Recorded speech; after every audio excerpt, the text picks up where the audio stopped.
لە هەڵەبجە چالاکیەکی سەرنجڕاکێش ئەنجامدرا کە ماتۆڕ سواری بوو خەڵکێکی زۆر لەو چالاکیە نوێیە کۆبوونەوە و ئەم گەنجەی هەڵەبجەش لە یەکەمی بەدەستێنە.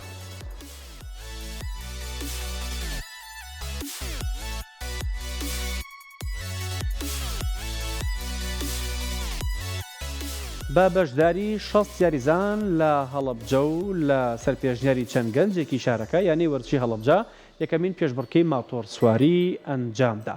لە پێشبڕکێکەدا جگە لە ئامادەبوونی ژمارەیەکی بەرچاو لە یاریزان ژمارەیەکی زۆر لە هەوادارانی ئەم وەرزشە ئامادەی بوون. یاریزانان ئەنجامدانی ئەم پێشبڕکەیە بەگرنگ دەزانن بۆ بەرەو پێشبردننی وەرزشی ماتۆڕ سواری لە هەرێمی کوردستاندا. یەکەمین پێشبڕکەی ماتۆڕ سواری ئیندۆرۆ کە لە هەڵەبجە بەڕێوەچوو هەوادارێکی زۆری ئەم پاڵەوانێتیش لە شارەکانی تری هەرێمی کوردستان هاتبوو نەشارەکە و بینەری چەندین دیمەنی سەرنجڕاکێشی ماتۆڕ سواران بوون. لە پێشبڕکێکەدا یاریزانانیش هاوشێوە لەسەر ئاستی تەواوی شارەکانی عێراق بەشداریان کردبوو. یعنی وەرزشی هەڵەبجە خاوەندەرەتی لە پاڵەوانێتەکە دەکرد. ڕێخستنی گۆڕەپانی ئەنجامدانی پێشبڕکێکە لەسەر بنەمای پێشبڕکێ نێودەوڵەتیەکان بوو چونکە ئامانج لەم پاڵەوانێتیە ئامادەکاریکردنە بۆ ئەنجامدانی پاڵەوانەتی نێودەوڵەتی لە ساڵی نوێدا. یاریزانانی کورد خۆشحاڵ بوون بەوەی لە ڕێگای کردنەوەی پێشبڕکەی لەم شێوەیە هەوڵ بدرێت بۆ زیاتر ناساندن و پێگەیاندنی یاریزانی ماتۆڕ سوار و هەروەها داواکارن لە ئیداری شارەکە زیاتر گرنگی بە دابینکردنی شوێنی ئەنجامدانی ئەم وەرزشە بدا و کار ئاسانی زیاتریان بۆ ئەنجام بدا. سەرنجام بەڕێز ڕزگار گەنجێکی شاری هەڵەبجە بۆ جاری دووەم توانی پلەی یەکەمی عێراق و هەرێمی کوردستان بەدەست بهێنێت. ئەمەش لە یەکەمین پێشبڕکەی ماتۆڕ سواری ئیندۆرۆ کە توانی لە هەموو شارەکانی کوردستان و عێراقدا پلەی یەکەمی بەدەست بێنێت. پێشتریش بەڕێز توانی بووی لەسەر ئاسی عێراق پلەی یەکەم بباتەوە. شوێنی بەڕێوەچوون لە هەڵەبجە بوو لە ناوچەی گوڵان.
بۆ قسەکردن لەسەر ئەو چالاکی کە لە هەڵەبجە بەڕێوەچوو عەلی محەممەد ساڵح سەرۆکی لیژنەی ئۆتۆمبیل و ماتۆڕ سواری عێراق لە سپۆرت مەگەزین میوانە. کاک عەلی بەخێر بێی. سپاس بۆ ئامادەبوونت. سپاس دەکەم مەمنونی کەناڵەکەتانم دەستان خۆش بێ. ئەمە دایمە پێ خۆشحاڵین هاتوینی ئەمڕۆ لەو کەناڵی ئێوەیە دەستخۆشیتان لێکەین کە احتیمام بێن بە ڕیاضەی محرکات و ماتۆڕ سایکل. باش زۆر سپاس بۆ تۆ بەڕێز. ئەو چالاکیەمان بینی بە پێش ئەوی بچینە سەر ڕێخستنی چالاکیەکە ئاستی ئەم جۆرە وەرزشە لە هەرێمی کوردستان چۆنەوە لە عێراق چۆنە و بووە بە چوارچێوەیەکی وەرزشی بۆ بکرێت و خەڵک وەکو وەرزش ئەنجامی بە وەکو اتحادی عێراقی مرکزی بۆ ئۆتۆمبیل و ماتۆڕ سواران یەکەم جارە لە عێراقا بێت. طبعا 6 مانگە بێ ئێمە موافقەی اتحادی دووەلیمان وەرگرتووە FIA و FIM. FIM هی ماتۆڕ سایکلەکانە، FIA هی ئۆتۆمبیلە. ئەتر ئێمە لەگەڵ اتحادی دووەلیە تەنسیقمان کردووەکەوە ئەم بتوڵانە ئەکرێ لە عێراقا لەگەڵەوە پۆست دەکرێت بۆ بەغا بۆ لیژنەی ئۆلۆمپی بەغا لە لیژنەی ئۆلۆمپی و بەغاوە چێتە اتحادی دووەلی هەمووی پۆست دەکرێت و بەڕوانامی تاکیدی وەرەگرین لیان کەوا ئەم یاری ئەکرێ لە کوردستانی عێراقا. باشە ئەتوانین بڵین سەرهەڵدانی ئەم جۆرە وەرزشە لە عێراق و هەرێمی کوردستان بۆ کە گەڕێتەوە؟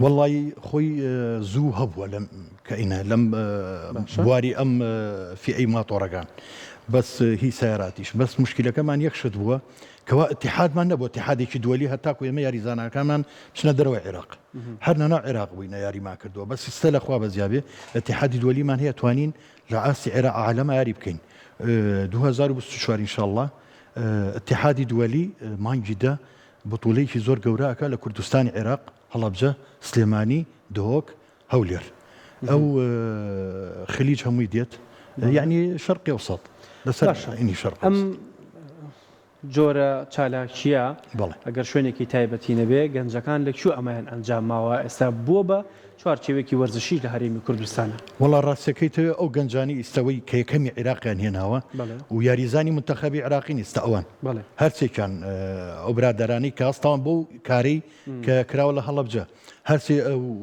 گروپە هەستاون ئەم ئیشیان کردووە و زۆر هیلاک بوون تیای و ئەوان ئێستا لە یاریزانی منتەخەبی عێراقین یعنی تر لەمە دووە ئەمانە چەند یاری لە دەرەوەکەن یعنی نەناو عێراق و لە دەرەوە یعنی خۆشبەختانە یاریان نەکردوێنێ بەس تەنزیم و ئیشی ناو ئەو گۆڕەپانیان کردووە باشە ئەمە شوێنی ئەنجامدانەکەی کوێیە ئەم جۆرە وەرزشە بۆ من لە ناوچەیەکە بکرێ ئەگەر ئەم ژینگەی نەبێ لەکوێ ئەنجامدراوە لە جێگەی پێدرێ ئەمە شارەکانی هەرێمی جێگا شاخەوەکان و جێگای چۆنەڵی نێمە پێڵین زەراعی دەرەوەی شار ئەو یاریانە نابینە ناو شار بکرێ نهائیەن ئەوە و سیباقی سیارات هەردووکی نابینە ناو شار بکرێ هەمووی لە دەرەوەی شار دوور بێ لە خەڵک و دائما سەلامەتی خەڵک لە یاریەکەیە پێش هەموو شتێکە مەترسیدارە ئەبێ گواستنەوەیان چۆنە بە چی ببرێن بۆ ئەو شوێنە هەمووی بەفلات هەمووی بە ساری فلاتە برێت و ماتۆڕەکانیش لە سەرجادە لێ ناخڕێ نیائیەن چونکە هەم بۆ دەنگ و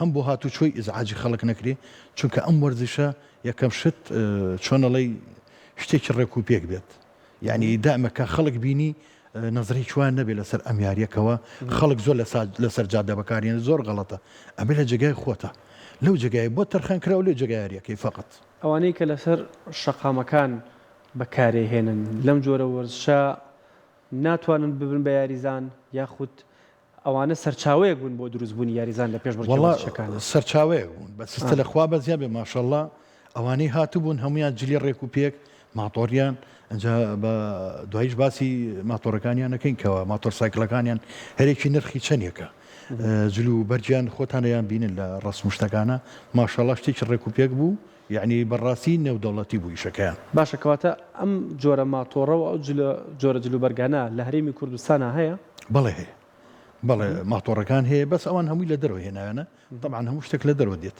لە وڵاتەکانی کەشە کۆنتاکە کرێ لەگەڵ شەریکەکانی کەیە ئەتوانی شتیان لێ داواکە ئیستا بەڵێ نرخیان چۆنە وەڵا ماتۆر سایکلەکان ئەتر لە هەشتا وەرقە بۆ سەرەوەی یعنی نرخێکی زۆر بەرزە و من ئاگدارم هەمویان حەزیان لەو پیشەیە و لەو ریاضەی شاریەکان یعنی هەمویان فەنین یعنی هەمویان ئاگدارن کەوا ئەو ماتۆڕانیان چۆن دروستەکەن چۆن دەستکاریەکەن یعنی بیرێکی چاکیان هەیە بۆ ئەو ئینانە باشە ئەم هۆکارانە وای کرد کە پاڵەوانەتی ڕێکخرێ لە هەڵەبجە بۆ هەڵەبجە دیاری کرا و ئەو شوێنە چۆن دەستنیشان کرا و چۆن ئیشەکانی بۆ کراوە بێگومان هیلاکێکی زۆری ویستو هەرچەنە لە ڕووی ئامادەبوونی هاندەرانەوە لەوانەیە گونجاو نەبوو بێ شوێنەکان بەڵام چۆن ئەمە ڕێکخرا لە ماوەی چەندێکە پێی هەڵسازیات دەستخۆشی لە نادی هەڵەبجاکەین وەرزشی هەڵەبجە لەگەڵ شارەوانی هەڵەبجە لەگەڵ پۆلیسی هەڵەبجە ئاسایشی هەڵەبجە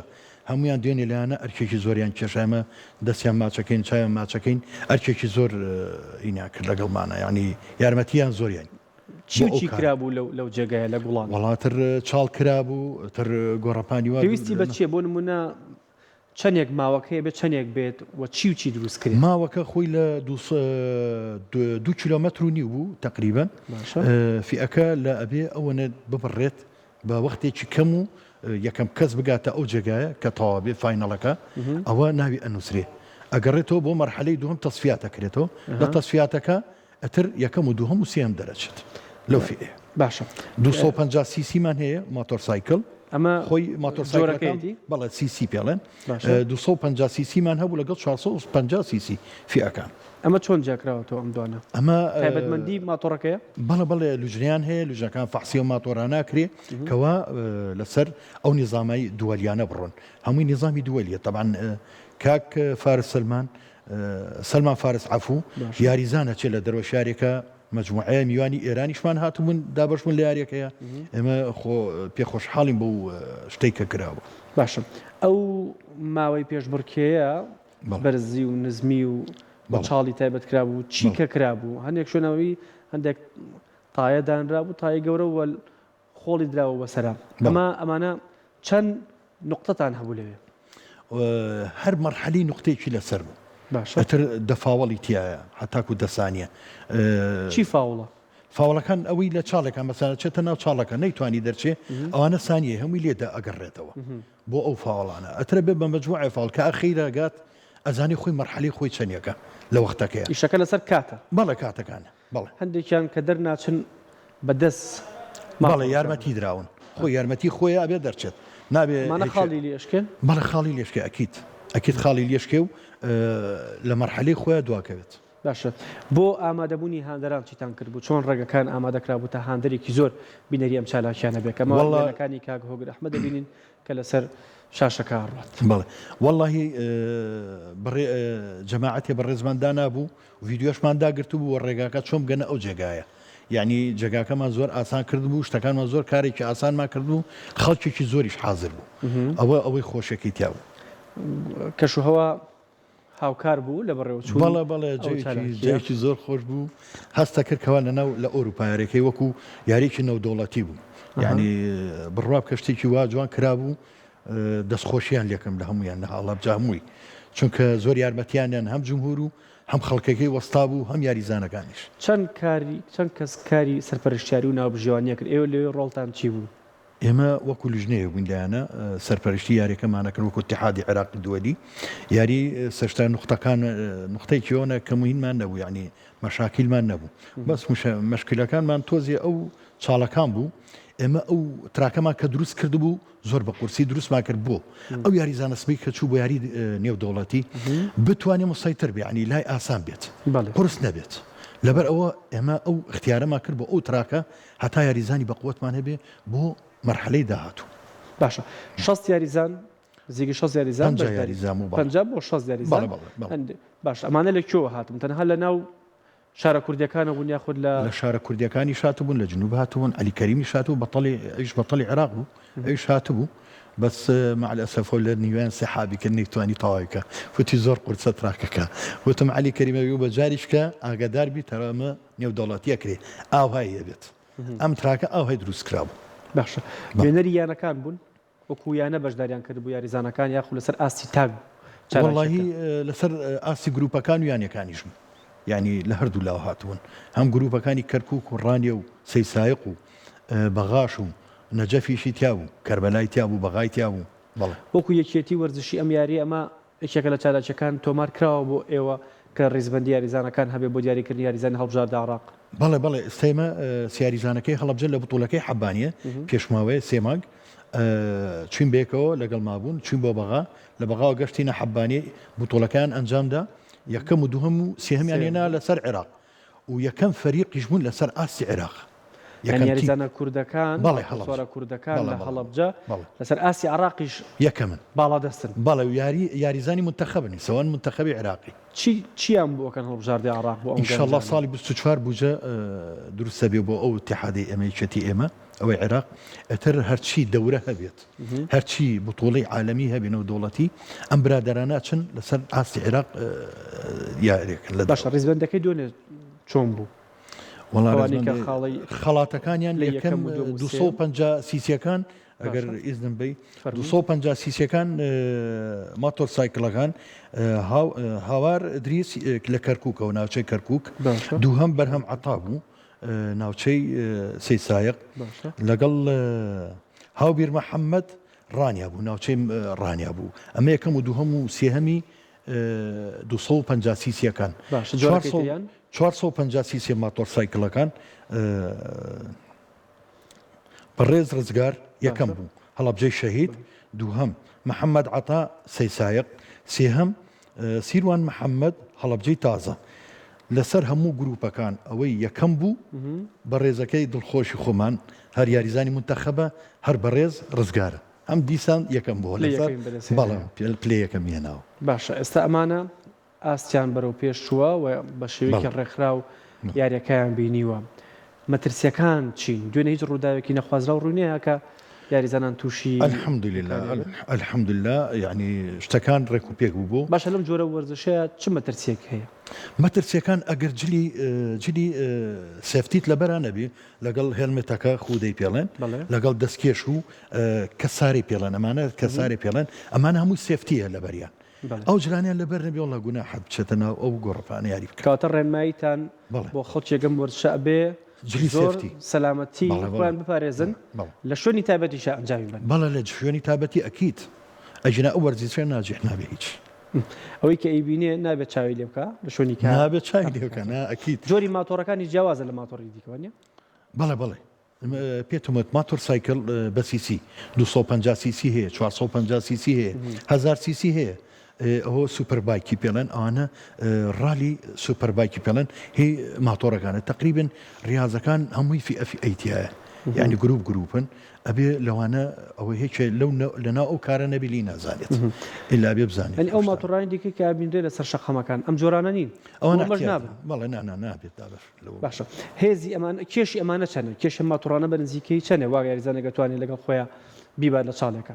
والله تقریبی 100 کیلۆ بوو بە 150 کیلۆ ئەم ماتۆڕانە هەیە لەمە قورستریشە بەس ئەوە بۆ بتولی کە ئەبێت. باشە کاک علی ئێستا چالاکیەکەمان بینی سەرنجڕاکێژ و بەلای خەڵکێکەوە و خۆتەڵی بە سەلامەتیش تێپەڕی داهاتووی ئەم یاریزانانە چییە؟ داواکاریتان چییە بۆی شوێنێک دیاری بکرێت بە باشترین شێوە ئامادەکرێت بۆ چالاکیەکە؟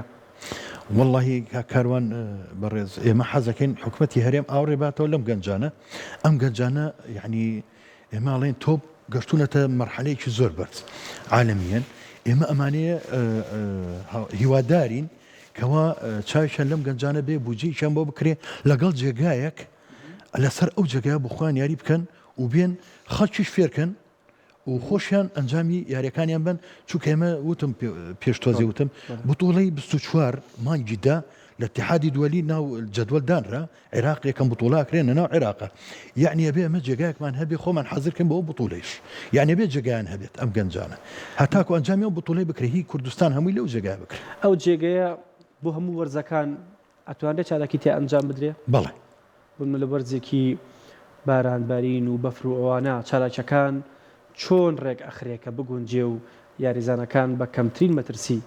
ئێمە پێشەوە طبعاً شت بەدەست خۆی گەورەی بەس ئێمە سەیری کەش و هەواشەکەین اینجا دوای ئەوە ئەنجامی وەختەکە ئەین بۆ کێبێت و ئەو یاریەش ئەگەر باران بێ و قوڕ بێ زۆر احتیادێت چونکە و ماتۆڕانە خۆی جەبەلی پێڵێن ینی شاخایی. باش بۆ وا شوێنەکە شوێنێکی گونجاو لە هەڵەبجە دیاریکراوە بێگومان لە شارەکانی دیکەش شوێنی گونجاو هەیە بۆ ئامادەبوونی هاندەران بۆ ئەوی تۆزی ڕێکخراوتر بن دوور بن لە مەترسیەکان ماتۆڕێک لە دەستیان دەرچێ بۆ ئەمە پێویستە چی بکرێ؟ والله ئەو جەماعەتی سێفتیان پێڵێنەوەی ناو تراکەکە ئەبێ جەماعەتی سێفتی تیاابێ لەگەڵ ئەوە ئەبێ ئاسایش و سکیوریتیت لەگەڵا بێ خەڵکەکە تۆزێ دوور خاتەوە لەو چکامە یەکەم جارە دوو هەم جار ئێمە سە تۆزی غەڵەتمان هەبوو لەو شتانە بەس لەخوا بەزێ بە غەڵەتی وا گەورەمان نەبوو لەخوا بەزێ ئەو تا بینی خەڵکەکە زۆر ڕێک و پێک وەستا بوو بەس تۆزیە ئەمانەیە خەڵکەکە دوورتر بێ مەترسیمانە بێ چونکە ئەو بتوڵێ نابێ ئێمە یەک مشکلی تیاابێیان هیچ برینار بێ هیچ شتێکی خراپی توش بێ دومیشتیش سێفتیمان هێنا بوو ساری حریقی لێ بوو لەگەڵ ساری ئیسعافیش لێ بوو. باش ئەوەی 2024 بەنیازن چی بکرێن لە هەڵەبجە چی بکرێ بۆ ئەم جۆرە چالاکیە؟ وەڵی لەسەر چوار ئاسی پارێزگاکان ئەبێ جێگا حازر کرێ بۆ ئەو یاریزانانەی دێ پاڵەوانەکانی دەرەوە شێخەکانی سعودیە دێن شێخەکانی ئیمارات دێن شێخی کوێتێگەن کوێت هەمویان دێن یعنی لە سەفانەوە دێنە ژوورەوە طبعا بە بەغایە دێن لە بەغاوە بەرەو پیری کوردستانیان مەجموعی کشمان هەیە لە خاڵی حدودی ئێرانەوە دێنە ژوورەوە مەجموعی کشمان هەیە لە خاڵی حدودی ئیبراهیم خەلیلەوەیە. ینی مەبەستەکەم ئەوەیە لە کوردستان شوێنی گونجاومان هەیە بە پاڵەوانتی نێودەوڵەتی لەسەر ئاسی غەربی ئاسیا نێودەوڵەتی بەڵێ کاک تۆڵی تەواو ئێمە لەسەر اتحادی دوێلی ئەبێ ئەو شتانە دروستکەین ئەبێ بە هەرچی ناو ئەبێ ئەمێ هەوڵ بین لەگەڵ حکوومەتی هەرێمە ئەم شتە دروستکەین هەتاکو بتۆڵی داهاتوو هەمووی لە هەرێم بێ واحتیمانیش هەیە اتحادی دوێلی اجتماع اتحادی دوێلی مانگی 12 ئەبێت ئەوەی پێش چەند ڕۆژێ تەواو بوو بەتەمای ساڵی 25 لە کوردستان بگرین اتحادی دوێلی نەکراوە لە عالەمە نەکراوە لە کوردستانە ئێمە منەوێ بیانینم بۆ کوردستانیش باش کاتەم جۆرە وەرزشە لە ناو شارەکانە نابێت وەکو خۆت نابێت لە ناو شار ئەکید نابێت باشە جۆرەکانی دیکەی پێشبڕکەی ماتۆڕ هەیە ئەوە چۆن ئەنجامی مەکە خەڵکێک بێوێ لەو وەرزشە بەرەو پێش بڕوان لە بەتایبەتی لە خێرایەکانە خێرایەکانە ئەبێ چۆنەڵی بگەڕێتەوە بۆ یانیەک پشگیریانیەکی هەبێ ئەنجا بێتە ناو یەکێتی مثلا لقی سلێمانی بێ لقی هەولێر بێ لقی دۆک بێ لقی هەڵەبجە بێ ئێمە ڕێنمایەکانی پێڵین کەی بوتوڵەمان بوو کەی داوەتمان بوو ئێمە ئەو شوێنی گونجاو هەیە بۆ ئەنجامدانی ئەم بەرچە لە عراقیشانە نییە لە لە عێراقیشانی ئەو پێشبڕکێ ناکرێت بەڵێ بۆیە ئێمە ئێستا چۆنەڵی تۆزێ بە تەماعین لە حکوومەتی هێرێم داواکەین ئەو شتانە دروست کرێ هەتاکو و پێشکەوتوبین لەگەڵ وڵاتەکانی کێ ئەم شوێنانەگە دروست کرێت توانرێ خۆی بژێنێت وڵی خۆی ئەگەر سپۆنسەرت نەبێ تۆزێ مشکلەیە ئێمە لەخوا بەزیا بدێنێ پرۆفۆکار دەستی خۆش بێ کاکارزان علی دێنێ پرۆفۆکار لایەنە داعمی یەکەم بوو بۆ ئەو پێ دوایە ئەم وەرزشە ئەبێ بە پیشەگەری ئەو یاریزانانەی کە لەسەر ئاستی عراق ئەنجامێدەن بتوانن وەکو پیشەگەرێک لە دەرەوە ئەنجامی باش بەدەستبێنن بەڵێ ئەکیت باشکاری دوا قسەی جەنابتان وەکو سەرۆکی لیژنەی ئۆتۆمبیل و ماتۆرسکیلی عراق ڕێنماییتان بۆ ئەو گەنجانە چییە کە ئەیانەوێ بەرەو ئەم وەرزشە بێن وڵی من دەستخۆشی لە کەناڵەکەی ئێواکەم یەک دووشتە کەناڵەکانی دوێنێ هاتبوون لەگەڵ شارەوانی هەڵەبجە لەگەڵ ئاسایشی هەڵەبجە لەگەڵ محافەزەی هەڵەبجە هەمووی دەستخۆشیان لەکەم دەستیان ماچەکەم لەگەر کاک سەڵاح بەڕێوبەری وەرزشی هەڵەبجە دەستخۆشیان لەکەم وەکو اتحادی عێراق ئێمە ئەتوانین لقی سلێمانیمان هەیە و لقی هەولێرمان هەیە و لقی دۆکمان هەیە لەگەر ئینشەڵڵا لقی هەڵەبجەشمان دروستە بێت هەرچی یاریزانێ دەرگامان کراوەوە بۆ هەموو یاریزانێک لە ماتۆر سایکلەوە بۆ سیارات بۆ دریفت بۆ دراگ بۆ دراگ ریسینگ ئەوانە هەمووی کراوین ئێمە دەرگامان کراوەتەوە بۆ هەموو کەسێک کێ دێ ئێمە پێشوازی دەکەین بە خێراتنی یەکەین بۆ دەرەوەی عێراق و ناو عێراقیش بۆ هەرچی بوتوڵێک ئەوێ بیکە ئێمە ئامادەی لەگەڵ زۆر مەمنونی تۆم کاک کەڕۆ لیژنەی ئۆتۆمبیل و ماتۆرسکیلی عراق بەڕێزیت زۆر سپاس دەکەم